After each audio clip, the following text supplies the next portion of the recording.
Hi, thanks for watching. So this is part two in the series of, looking at how we can approach personality disorder recovery, okay, or even addictions recovery or things that have to do with our personality. So how can we approach personality recovery without being narcissistically obsessed with our personality? Okay. In other words, I'm proposing that in society there already is narcissism around the human personality. Okay, I'm assuming that chronically and pervasively, society itself proposes that the human personality is better than it really is. Okay, I'm assuming that society takes it as for granted. Okay, it's like the water we swim in, that we take it for granted in society that what is the human personality is actually a little bit nobler, a little bit nicer than what really is the human personality. Okay, and I think that's a fundamental narcissism that we all swim in and we all have to deal with. And those of us coming, let's say, from a cluster B or a narcissistic personality disorder, or even adjacent or spectrum, okay, when we confront the idea of, let's say, getting better in this environment, okay, which is already narcissistic, okay, we're dealing with narcissistic issues in the idea of even recovering, okay, and recovering maybe into a different narcissism or a more general narcissism, you know. Is it really ethical? Is it really authentic for us to become well adapted into a cultural narcissism? Is that good? I mean, I don't think there's a clear answer. I think maybe to some extent narcissism is part of our humanity, but I do think it is a problematic part of our humanity. And I would propose this, okay? If there's anything in our history that is the best way to encapsulate narcissism, it would be, I think, in the early 20th century, the eugenics movement. Okay, because basically, these were people who honestly believed that the future and the authenticity of our human race was to sort of constantly eliminate the weakest and ugliest parts and constantly sort of promote and breed the strongest and more beautiful parts. Okay, so the idea of the eugenics, let's say the eugenicists, their idea of what was authentic and good for the human being, the human population, was that we are not just a static, this is what we are, that it is in our nature to sort of always chop off the lower tail, sort of breed out the worst in us and focus on breeding the best in us so that we're always sort of like getting better all the time, So we're always getting handsomer, more beautiful, more intelligent, taller, whatever. Um, and to be quite honest, I think eugenics has probably always been part of civilized humanity. I think we probably always have been selecting for the most beautiful, the most intelligent, even unnaturally, And that maybe at some point coming out of, let's say, a more primitive form of human, we sort of caught the addiction of sort of always becoming more ideal, and sort of leaving this primitive, anything smacking of primitive, we just sort of always try to leave it behind and always try to progressively evolve more and more and more and more. So we're sort of like, we're not really a natural. We are probably not a natural species. Okay, we're sort of like the difference between dogs and wolves. A dog is not a wolf. A dog is kind of a wolf, but it's sort of a wolf that's been bred so much. And when we see some of the dog breeds out there, I think in breeding dogs, we're sort of metaphorically expressing what we've done to ourselves. So you could ask ourselves, like, what is to us the wolf that we used to be? What kind of ape or what kind of pre-human, or I don't know. So imagine the humans around the time of, like, say, the Neanderthals. Like, what was that was like the wolf to us, and we are like the dog. We're sort of like an artificial race. We're a narcissistic race. We're bred into our vision of ideal, and so we become kind of like mannequins. We're like biological mannequins because we have reached, I think, at some point, maybe 10,000 years ago, maybe 20,000 years ago, we reached like a narcissistic phase. We became a narcissistic caveman, narcissistic ape, and humans are like narcissistic apes, or narcissistic whatever. But I have no doubt that, at some point thousands of years ago, we just caught this kind of like pattern of sort of like having a hatred for the primitive and this fixation on the ideal, and we've been breeding ourselves into be this kind of like mannequin race, basically. And we do it to dogs too. Like dogs probably wouldn't breed themselves naturally to be poodles and Yorkshire Terriers. We breed them to be that way. Because that's our thing. We like to do that. We do it to ourselves. So basically, here we are, those of us who have problems with our personality, and we're faced with our modern human narcissism as we confront, trying to be better, let's say fitting in better, becoming more well adapted, into a world that already is profoundly narcissistic. Okay. The only difference is that the narcissism that's in humanity generally is not a mental illness. Okay. It may be a problem. It may be an ethical problem. We as humans may have ethical issues.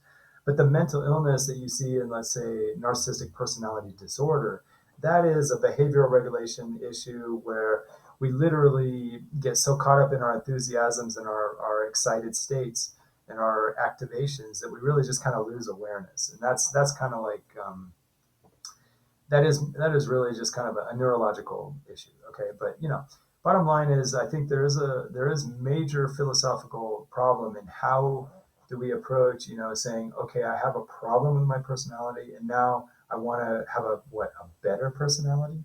Right there, we're getting into, naturally, that is the area of our eugenics kind of narcissistic. This is the broader narcissism where we just have a tendency to want to falsify ourselves and become like mannequins and become kind of fake, like Stepford wives or whatever. So like, how do we deal with that? And maybe to some extent we never get around it. Like we're gonna always kind of be in that a little bit, but maybe we can sort of increase our awareness of it. And then secondly, how can we have a recovery that's at least moderately authentic? If we're already not a very authentic species, how can we at least be moderately authentic? Or, is authenticity another narcissism?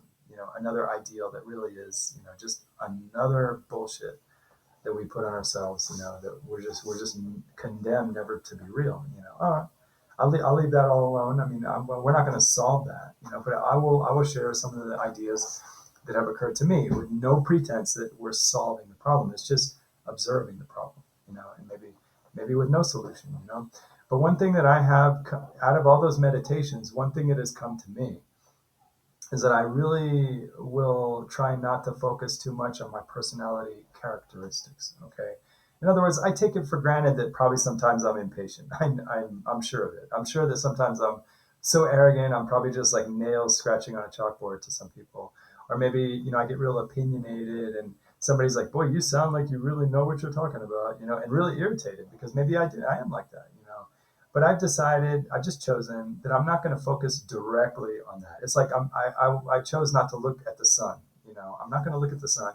I'll find other ways to deal with the sun, but not looking straight at it. And the idea that I have is that I will never try to actually personally directly have a personality that's different from what I actually am.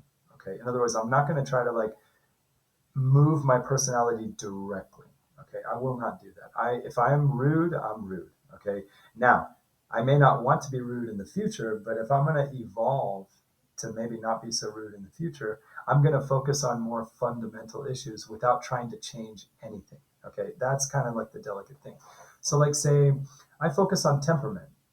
When I talk about temperament, I'm sure that I have in my neurology, I have a tendency when I get enthusiastic, when I get activated, when I get stimulated, when I get turned on, when I get, excited, I tend to fall too much and I tend to get absorbed in those activated states. Okay. Now I've decided I'm not going to directly try to change that. Okay. But what I'm going to do is I'm going to deal with it. Okay. And find a way of how to best deal with those characteristics. In other words, I'm not going to change them. But my idea is, how am I going to deal with those characteristics? In other words, I assume that I am how I am, okay, but how am I going to deal with it? Okay, so there's where I can, okay. And in my attitude towards dealing with it, is the same as I would have in dealing with other people too. Okay. So how am I going to deal with someone else being narcissistic or being arrogant or rude? Okay. It's the same problem. What if I see someone else who's falling too much into activated states and has anger management issues and I'm dealing with that person? Am I just going to act like a victim because that person's not a human being and no human being? No, no. Maybe they are a human being. Maybe that is they're also living in the reality of our human condition, which is that some people have these issues, but how am I going to deal with it? Okay. And I think that's very important, because I think too often our narcissism, our societal narcissism comes in. And I say at some point that person is not a valid human being. Okay. They're just a criminal. They are pathological. I don't negotiate with terrorists. You know what I'm saying? Like, what is that really saying? That's really saying they're not human beings. You know what I mean? They cross the line. I don't have to deal with it. You know what I mean?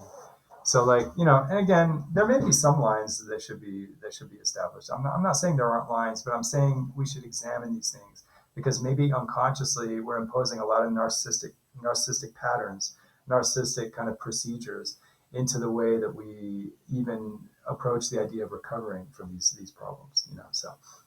So basically, I don't try to change my temperament or my personality itself. I don't even really focus on my personality, but I try to deal with and how am I going to deal with my temperament. So what I can change without getting, let's say, self-involved in how I am or falsifying myself or whatever, is I can work on how I can modify the structure of my life, how I structure my life, how I set up priorities, how I set up, like, say, plans, like I said in another video, like, how am I going to set up a real plan of action with real basic guidelines so that I try to minimize the risk of losing a job or minimize the risk of losing a friendship? What am I going to adopt into my life?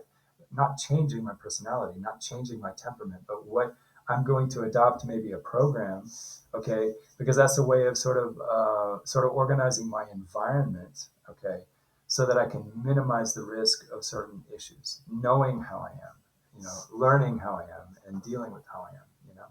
So, like, say, I try to deal with, like, say, my environment, like knowing how I am.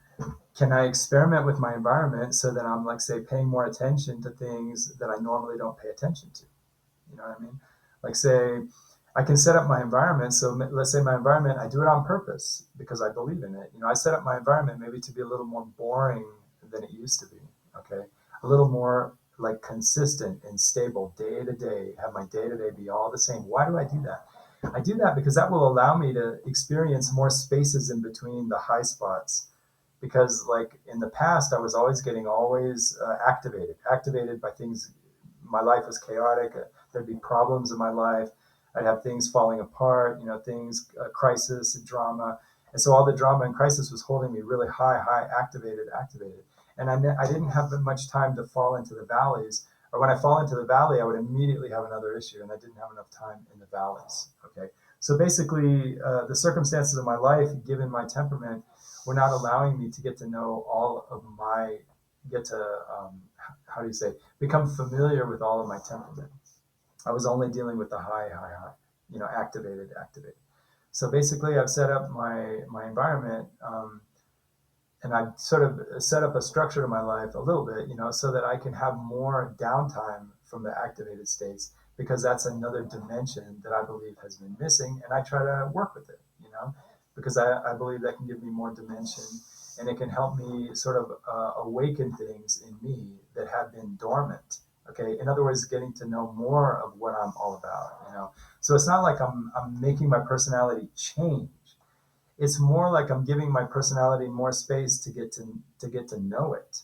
Okay, and with the same mentality, being able to deal with other people likewise, getting to know others. So the idea is more just a general getting to know better the whole environment, including myself, including others.